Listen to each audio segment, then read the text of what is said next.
우리가 신앙생활을 하면 할수록 하나님의 말씀을 보면 볼수록 항상 깨닫는 것은, 더 많이 깨닫는 것은 우리의 생각 가운데에는 지난 미가서에서 말씀드렸지만 내가 이렇게 하면 하나님이 기뻐하실까? 내가 저렇게 하면 하나님 내게 복을 주실까? 이런 생각이 우리가 항상 다르죠. 그래서 뭔가 우리가 좀 기도를 했다, 뭔가 봉사를 했다, 그런 순간부터 내가 알지 못하는 교만이 딱 자리에서 그 다음에 어떤 좋은 일이 생기고 흔히 우리가 말하는 은혜로운 일들이 생기면 어김없이 우리의 말에는 생각이 이것이 따릅니다. 어떻게 하냐면 내가 기도를 했더니 이렇게 하나님이 은혜 주셨다. 내가 이렇게 헌금했더니, 내가 이렇게 봉사했더니 하나님 내게 잘해주셨다. 응답하셨다. 이런 결론이 항상 나오더라는 것이죠. 그거는 아주 교만에 찬 우리의 판단이었다는 것입니다. 성경은 우리에게 우리 그런 생각과는 좀 다르게 항상 모든 일의 시작은 내가 이렇게 했고 저렇게 했고가 아니라 하나님이 오늘 본문 18절에 나온 것처럼 하나님이 먼저 사랑하고 하나님이 그의 백성을 불쌍히 여기는 것부터 시작했다는 것이죠. 굉장히 남극과 북극이 서로 다른 데 있는 것처럼 극과 극의 차이입니다. 은혜 받는 거야, 복되게 사는 거야 똑같아 보이지만 시작이 내가 이렇게 했고 저렇게 했고 해서가 아니라 하나님이 우리를 먼저 더 사랑했고 먼저 더 은혜 덮으시고 불쌍했다는 거죠. 하나님이 사랑했기 때문에 우리가 내가 복을 받게 만들었다고 생각되는 기도를 할 수 있는 것이고 하나님이 우리를 사랑했기 때문에 우리가 봉사도 할 수 있는 것입니다. 하나님이 우리를 불쌍히 받기 때문에 우리 기도가 하나님께 접수가 된 거고 하나님을 불쌍히 받기 때문에 우리가 그런 봉사한 것도 은혜를 줄 만큼 그렇게 인정이 된 것이지 우리가 잘한 것은 하나도 없다는 것입니다. 오늘 이 요엘서에도 이 백성은 반복적으로 심판을 해도 모자랄 만큼 범죄를 했습니다. 그런데 이 백성들이 지금 흔히 말하는 은혜를 받고 있어요. 그 은혜를 받는 그 시점 어디냐? 18절에 나오는 그분이 우리를 사랑하시고 그 백성을 불쌍히 받기 때문에 그런 것이죠. 이런 여호와를 위해서 복이 임하는데 그 여호와를 위해서 어떤 복이 임하는지를 오늘 본문은 말해주고 있습니다. 먼저 요엘 선지자는 모든 대상을 향해서 오늘 본문에 보면 21절에 땅이여 두려워하지 마라. 또 22절에 들짐승들아 두려워하지 마라. 23절에 시온의 자녀들아 기뻐하라. 그러니까 땅과 들짐승과 시온의 모든 자녀들 향해서 두려워하지 말고 기뻐하라고 합니다. 이것은 우리가 말씀을 들을 때 어떻습니까?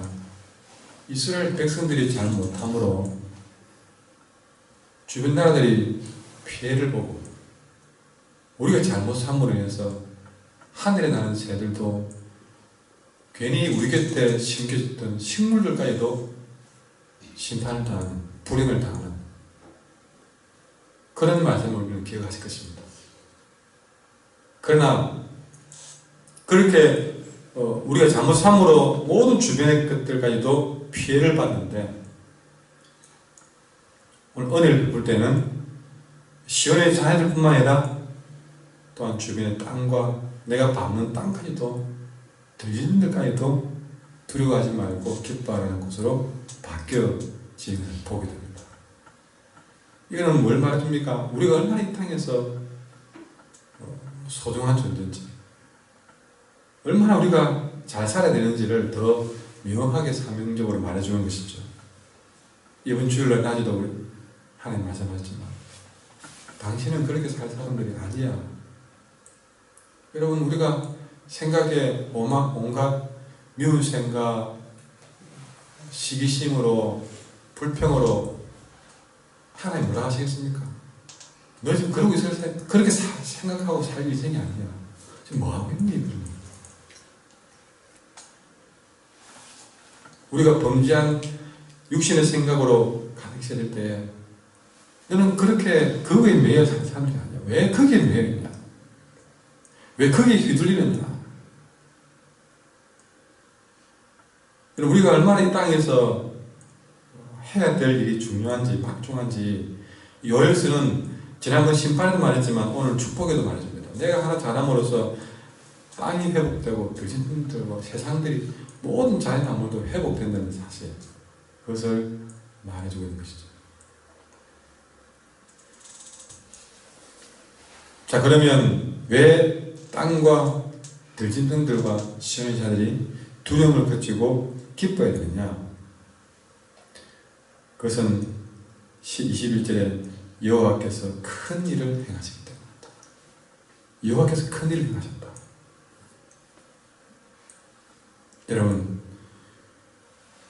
이렇게 모든 일들이 은혜로 또 여호와의 큰 일을 행하시게 될 때에 어떤 일이 벌어집니까? 22절에 보니까 다시 모든 피조물들이 열매를 맺기 시작하고 다시 힘을 내게 됩니다. 메마른 들판이 푸르게 되고 나무에 열매가 맺히게 되고 무화과나무와 포도나무가 다시 무성해진다는 것이죠.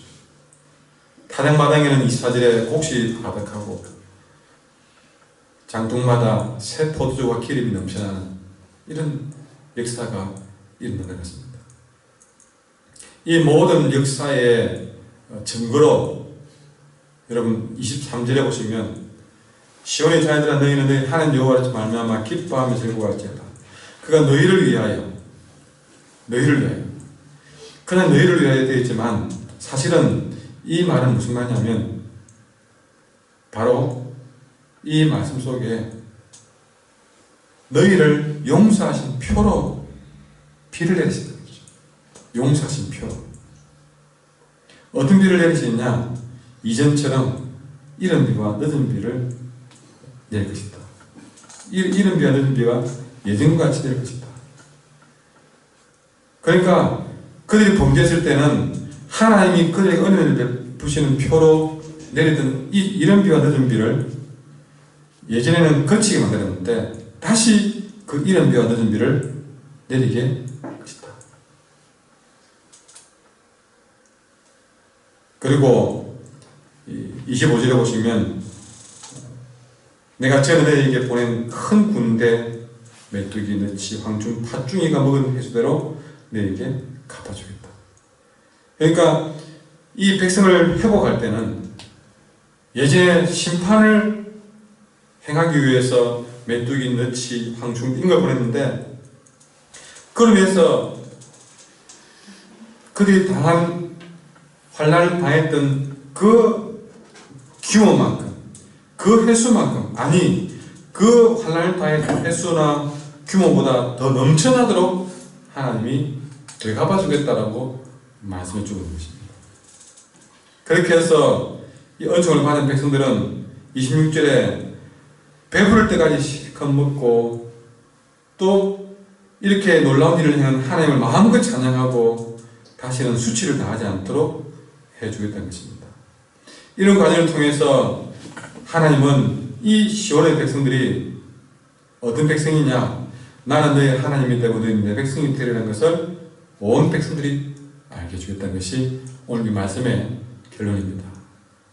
여러분, 우리 하나님께서 은혜를 보시니까 지금 제가 끊임없이 계속 말씀을 드린 것처럼 넘쳐나는 은혜를 우리에게 허락해 주신 것을 보게 됩니다. 이 모든 시작이 무엇이라고 그랬습니까? 그 그가 우리를 사랑하시고 불쌍히 여기기 때문에. 물론 이들은 앞번에서 금식일을 정하고 그런 뜨겁게 마음을 다해서 회개기도를 했습니다. 그러나 아무리 그들이 회개기도를 하고 뜨겁게 했다 할지라도 하나님이 그들을 사랑하고 불쌍히 보지 않았다면 그 회개기도는 아무 소용이 없는 것입니다.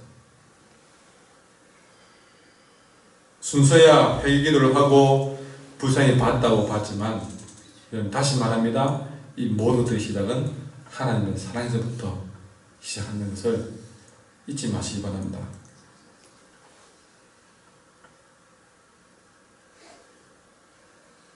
특별히 우리가 오늘 이 말씀 속에서 우리는 예수 그리스도를 만나게 됩니다. 오늘 예수님 얘기는 하나도 없는데 어디서 예수님을 얘기하십니까? 23절에 보시면, 우리가 이 시온의 자녀들아 너희는 너희 하나님 여호와를 말미암아 기뻐하며 즐거워하라 그랬습니다. 그가 너희를 위하여 비를 내리실 때 이런 비를 너희 적당히 주십니다. 이게 비를 적당히 주신다는 말을 주고 있습니다. 이게 비는 뭐냐? 비가 바로 예수 그리스도를 말합니다.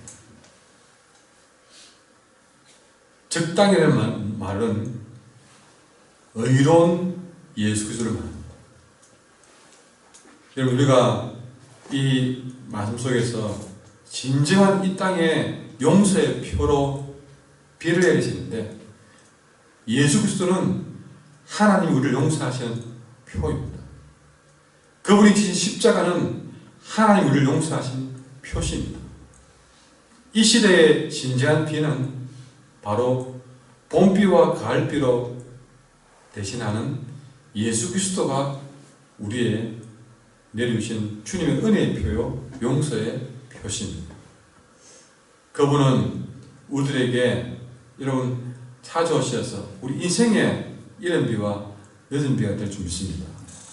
여러분, 여기서 알다시피 이른 비와 늦은 비는 무엇을 말하는지 그 의미를 하면 더 마음에 와닿는데, 이른 비는 흔히 말하는 봄비를 말합니다. 봄비로서 씨앗을 뿌리면 그 씨앗이 뿌리를 내릴 수 있도록 이른 비가 내리는 것이죠. 뿌리를 내리는데 가장 큰 도움이 되는 비입니다. 늦은 비는 흔히 말하는 가을비인데, 마지막 그 식물이 잘 자라서 결실하고 살 오르는데 도움이 되는 비가 늦은 비. 뿌리를 내릴 수 있도록 이른 비가 내리고 열매를 맺도록 늦은 비가 내리는 것이죠. 예수님은 우리 인생에 이른 비와 늦은 비가 되셔서 우리가 말씀의 씨앗이 내릴 수 있도록, 믿음의 씨앗이 내릴 수 있도록 은혜를 베푸시고, 그 예수님은 그 씨앗이 뿌려진 것이 잘 자라서 온전한 결실을 낼 수 있도록 늦은 비도 되신다는 사실이죠. 우리 하나님은 예수님을 통해서 우리들에게 이 이른 비와 늦은 비의 축복을 누릴 수 있도록 하실 것입니다. 또한 그 예수님은 이 땅에 말씀이 되셔서 그 말씀이 우리 안에 뿌려짐으로써 내 인생이 이른 비가 되게 하시고, 그 말씀이 내 인생에 결실을 맺도록 하는 늦은 비가 되도록 하신다는 것이죠. 여러분, 내 안에 예수님이 흥황하고 내 안에 말씀이 흥황하고 왕성해지는 그런 기쁨이 바로 하나님 나라를 경험하는 기쁨의 시작이 될 줄 믿습니다. 예수님 없이, 말씀 없이 우리는 하나님 나라를 누릴 수 없습니다. 그러나 예수님이 내 마음속에 이른 비와 늦은 비가 되시고, 말씀이 내 마음속에 이른 비와 늦은 비가 되신다면 우리는 그 어느 곳에 살든지, 정말 왕궁에 있든지 초막에 있든지 상관없이 우리는 하나님 나라를 누리는, 그래서 하나님이 내 하나님이 되고 우리는 하나님 백성이 되는 이런 삶이 내 가운데 이루어질 줄 믿습니다. 기도하겠습니다. 기도하실 때